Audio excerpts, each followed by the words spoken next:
आजच्या परिवर्तनवादी आंबेडकरी विचारधारेच्या विचारमंचावरती आजच्या परिसंवादाचे अध्यक्ष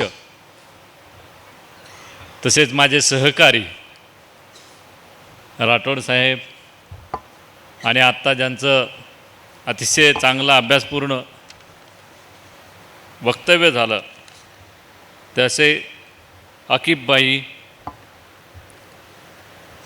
बाकीची सहकारी कंपनी आणि समोर बसलेले आता बऱ्यापैकी चेहरे ओळखीचे झालेले आहेत. बोरकर साहेब, आमचे सहारे साहेब, सावसाहेब आहेत, चव्हाण साहेब आहेत, गायकवाड साहेब आहेत, बाकीचे आमच्या चॅनलवरची बरीच कंपनीचे चेहरे ओळखीचे आहेत. असो, जास्त वेळ घेणार नाही.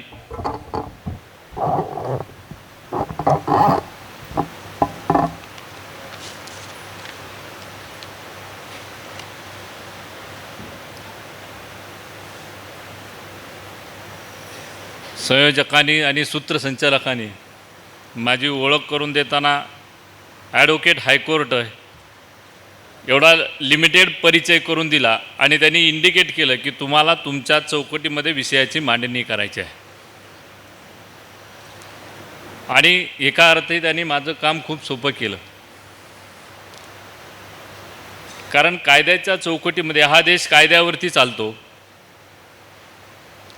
हे तुम्हा सगळ्यांना स्केडर बेस कार्यकर्त्यांना, तज्ज्ञांना आणि अनुभवी लोकांना सांगण्याची गरज नाही. आणि म्हणून मी डायरेक्ट कायद्याकडे जातो. आजचा विषय आहे जाती आधारित जनगणनेबाबतीत लोकांच्या इच्छेचं दमन आणि लोक उद्रेकाला आमंत्रण.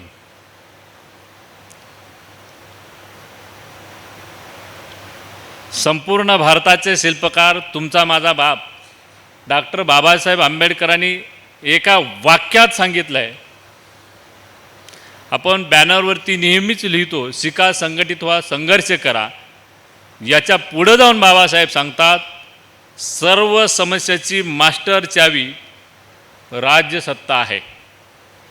आणि हा प्रश्न जर खऱ्या अर्थानं सोडवायचा असेल तर स्वातंत्र्याच्या 75 वर्षानंतर तरी आपण ही मास्टर चावी हातात घेणार आहोत की नाही. ज्यांचा वैभवशाली विचार, वारसा, आदर्श अनेक कार्य फॉलो करत असतो आपण, अशी इतिहासातली कित्येक उदाहरणं देता येतील. सुरुवातच करायची म्हणलं तर मी अगदी चक्रवर्ती सम्राट अशोकांपासून सुरुवात करेन.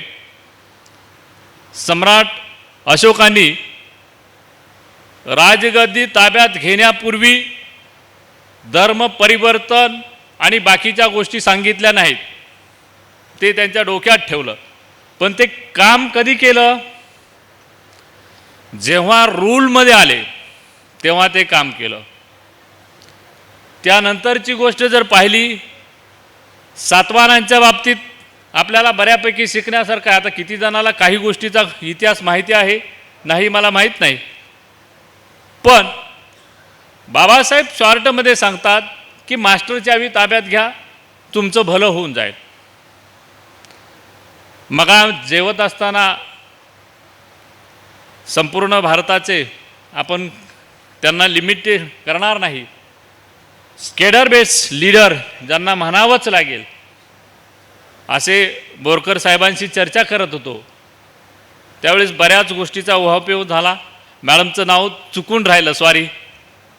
तर जाती आधारित जनगणना करत असताना आपण पोट जातीचा मागणं करत नाही, ओनली ओबीसी मागणी करत नाही, ओनली SC ST मागणी करत नाही, तर संपूर्ण भारतामधले जे नागरिक आहेत यांची ज्या व्यवस्थेच्या आधारे, म्हणजे गेली 3000 वर्षापेक्षा जास्त काळ ज्या जाती व्यवस्थेच्या आधारे, ज्या वर्णव्यवस्थेच्या आधारे शोषण केलं गेलं, नागावलं गेलं, लुटलं गेलं, दाबलं गेलं, प्रताडित केलं गेलं, त्याच व्यवस्थेच्या आधारे डाटा समोर आणून त्याचं पृथक्करण करा एवढी माफक, साधी आणि सरळ अपेक्षा आहे आणि हीच लोकांची भावना आहे.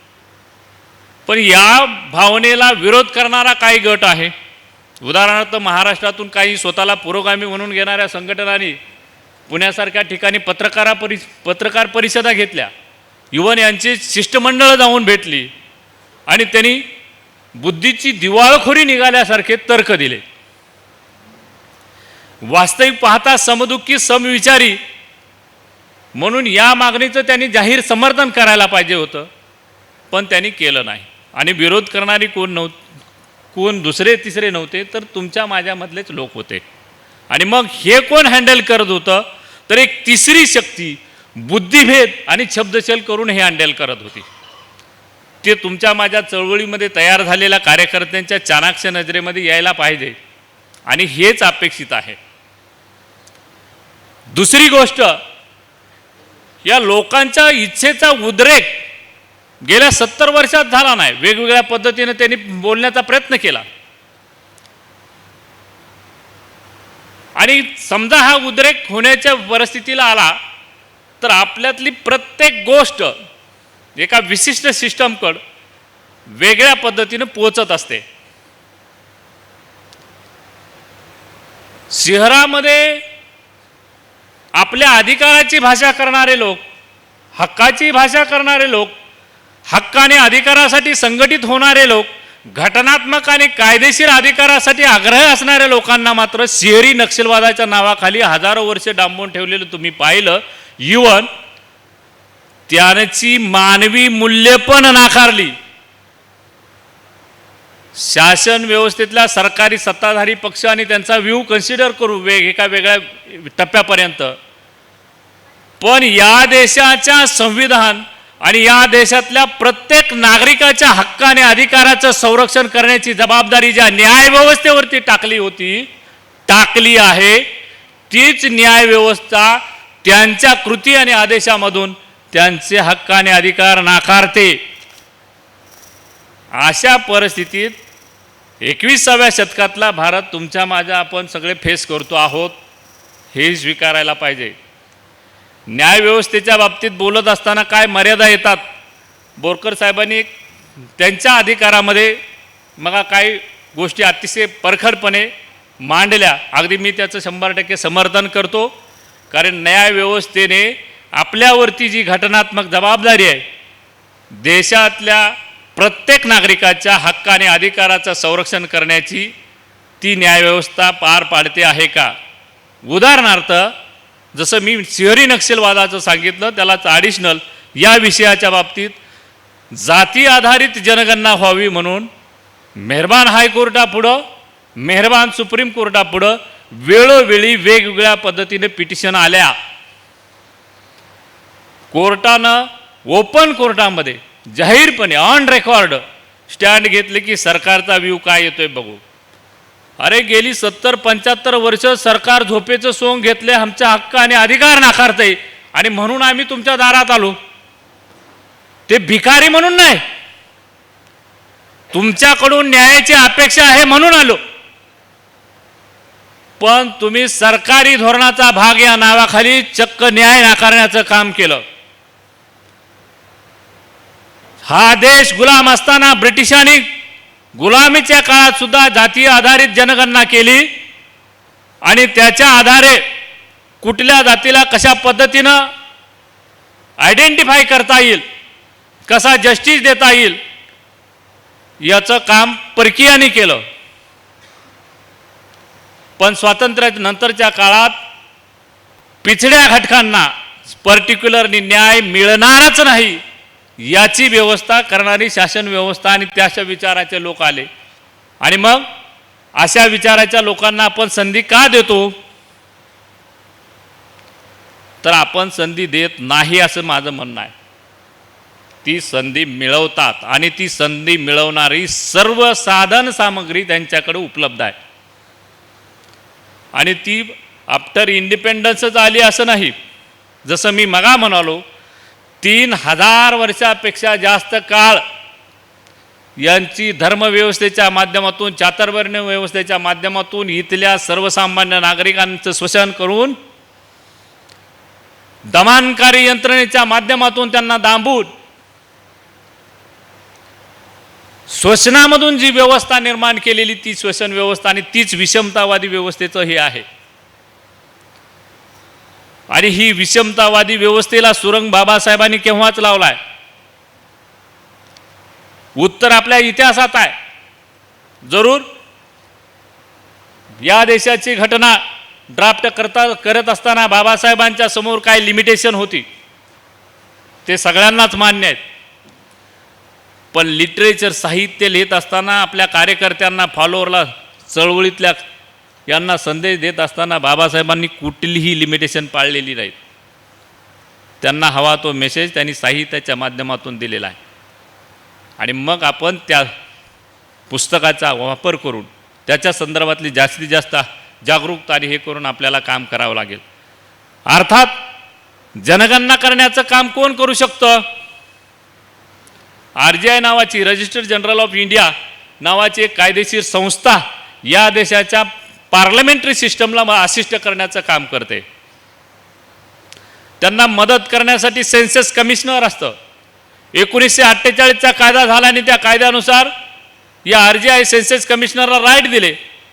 पार्लमेंट तसं ठराव करून सजेस्ट करू शकतं. जसा मागा उल्लेख झाला महाराष्ट्राच्या विधिमंडळामध्ये तसा ठराव मंजूर झाला.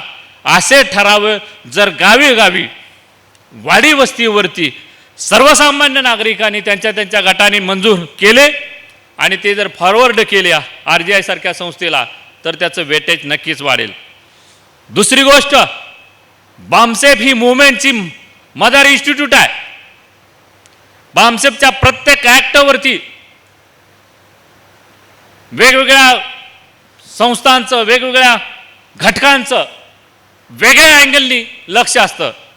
त्यांना पण एक चांगला संदेश जाईल की आम्ही या देशातल्या नागरिकांच्या बरोबर आहे. आणि या पुढं मी जाऊन एक आपल्याला असं सांगेन सोल्युशनच्या मध्ये की आपण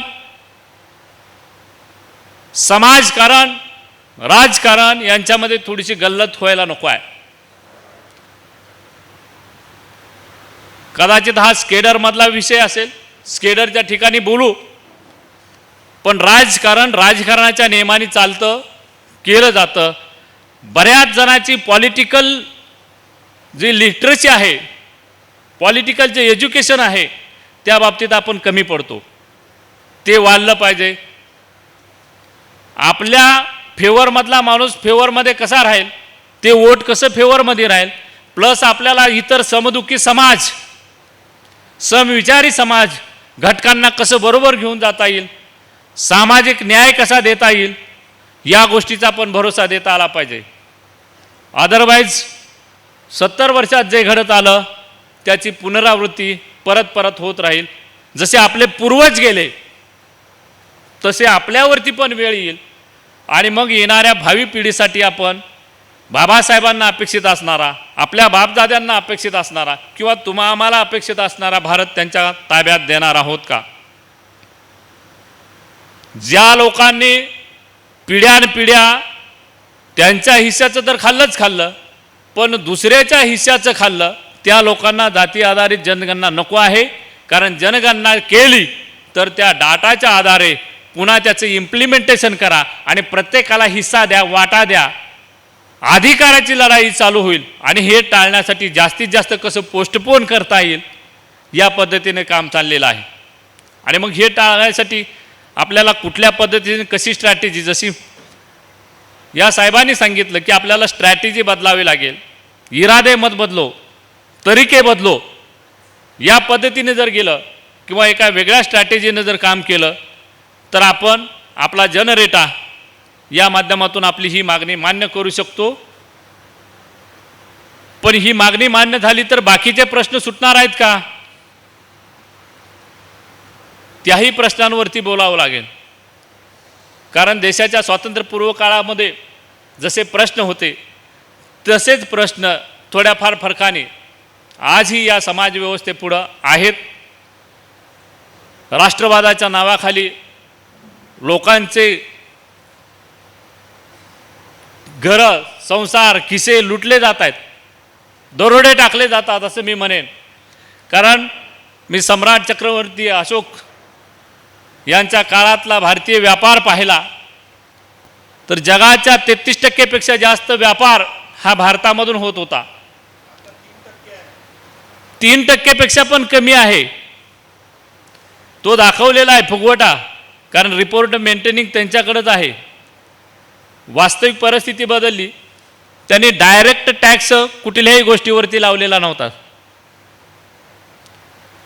तुमचा ट्रान्झॅक्शन टॅक्स होता. आता या सरकारनं ट्रान्झॅक्शन टॅक्स पण ठेवला, डायरेक्ट टॅक्स पण ठेवला आणि इनडायरेक्ट टॅक्स पण इम्पोज केला. इन शॉर्टमध्ये काय, कुठलीही समजा ही डायरी 10 रुपयाला मिळत असेल तर या डायरीवरती 6 रुपयापेक्षा जास्त टॅक्स आपण वेगवेगळ्या टप्प्यावरती सरकारला देत असतो. या देशातले नागरिक हे या देशाचं कॅपिटल नाही का? तर आज जे सत्तेत बसलेले लोक आहेत ते तसा विचार करत नाहीत. तर ते फक्त एवढाच विचार करतात की या देशाचे नागरिक म्हणजे जनता. ते नागरिक मानत नाहीत, तुम्हाला जनताच मानतात. राजेशाहीतली या देशातली जनता फक्त आमच्यासाठी गुलाम किंवा लुटीचं एक माध्यम आहे असंच मानतात. आणि गप्पा मात्र राष्ट्रप्रेमाच्या सांगतात, आपल्याला त्याग करायला सांगतात वगैरे वगैरे वगैरे. थोडक्यात काय, जास्त वेळ घेणार नाही, हे सगळं बदलू शकतं. पण एका विशिष्ट स्ट्रॅटेजीने जर आपण गेलो तर हे सगळं बदलू शकतो. आणि ती स्ट्रॅटेजी म्हणजे मास्टर चावी येणे केने पद्धतीने, कशाही पद्धतीने ताब्यात घेणे.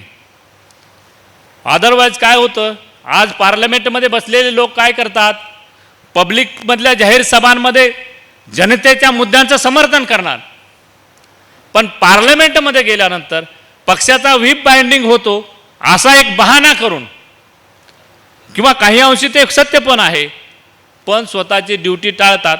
आणि स्वतःसाठी काय करता येतं आहे का, स्वतःच्या भावी पिढीसाठी काय करता येतं आहे का, मतदारसंघ कसा सुरक्षित करून घेता येईल, किंवा अधिकाऱ्यांच्या बाबतीत पण तेच आहेत. बरेचसे आपल्यामधले हे आहेत.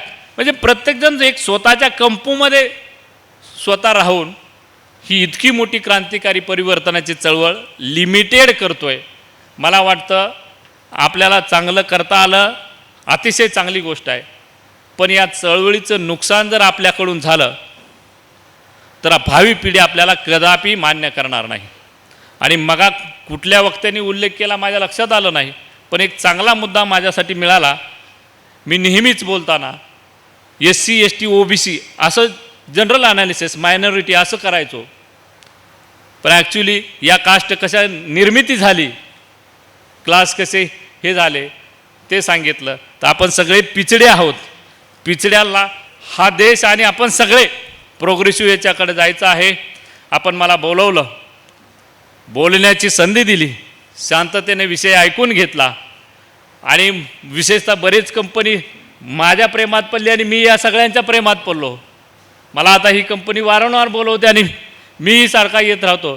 तर बांधवांनो, मी आपल्याला जाहीर मंचावरून सांगेन की मी अगदी अखंड, मी जोपर्यंत आहे तोपर्यंत बामसेबरोबर राहायला म्हणजे बांधीलच आहे.